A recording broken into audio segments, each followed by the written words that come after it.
Hi, this is Jim Nussel, President and CEO of CUNA. Today, CUNA filed its comment letter regarding the Risk-Based Capital II rule that was promulgated by the NCUA.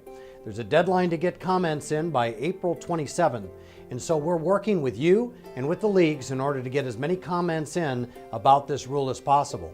As I said from the very beginning, I believe this is a solution, so-called, in search of a problem that really doesn't exist.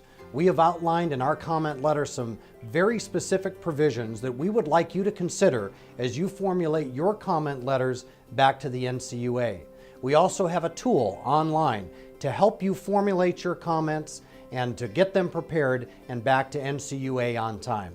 So without further ado, I want to turn this over to Bill Hampel, the Chief Policy Officer of CUNA, and to Ryan Donovan, the Chief Advocacy Officer of CUNA, so that they can walk you through our comment letter and the specific provisions we'd like you to consider in your comments that you submit.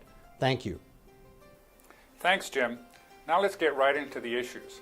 Ryan, one of the issues covered was that of the legality of this whole thing. What do we say about that? So the legal question was one of the bigger issues in the first round of risk-based capital, and the question is whether or not NCUA has the authority to set a risk-based capital standard for the purposes of determining whether a credit union is well capitalized. And we maintain that they do not have that authority. It's a point that we made in our first comment letter, and it's a point that we've reinforced this time around, that they simply don't have the authority to have that standard for the purposes of well capitalized. Yeah, and another point we really cover is whether or not this rule is even necessary. We point out that during the recent financial crisis, credit unions did so much better than banks. We sailed through. Why are they applying a bank-like regulation on credit unions when we really don't need it? On those two bases alone, we think that NCUA should scrap the proposal, withdraw the proposal and move on. It's a solution that won't work in search of a problem that doesn't exist. But one of the first things that you learn when you come to Washington is how to count votes. And we know that there are 2 votes for a risk-based capital proposal on the NCUA board. So the main focus of our letter has got to be the changes that need to be made in order to make this more palatable for credit unions. So Bill, do you want to talk a little bit about some of those points? Yeah, a couple. First of all, the 2 really big ones we think that are really concerning. The first one is there's an additional capital adequacy requirement, which could require a credit union to meet its own internal desired capital level, even if that's over and above the 7% or the 10% of the risk-based capital proposal.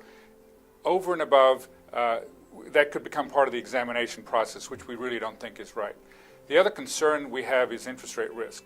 One of the good things they did with this proposal is they took the long-term risk weights out of the system. They took interest rate risk out of the proposal, but they're saying they want to add a new interest rate risk rule to cover that. We don't think that's necessary, and we've got quite a bit of information about that, and credit unions should really pay attention to that too.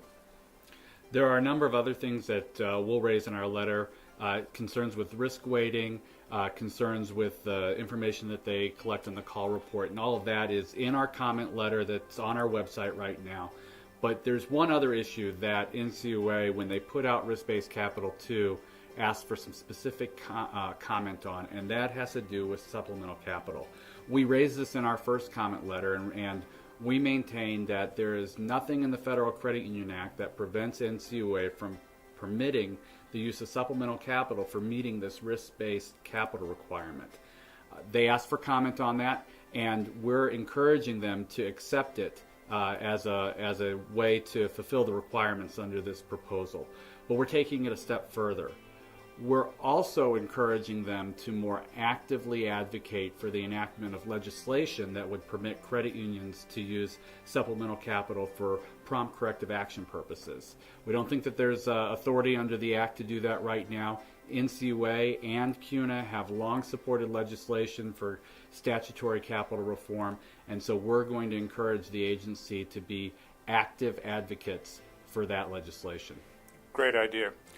So there you have it. Our letter is posted. There's still time if you'd like to submit a comment letter. As Jim said, go to the website. You can find our comment letter guide. You can see our letter. There's still time to do it. We encourage all credit unions to comment on this really important rule. Thank you.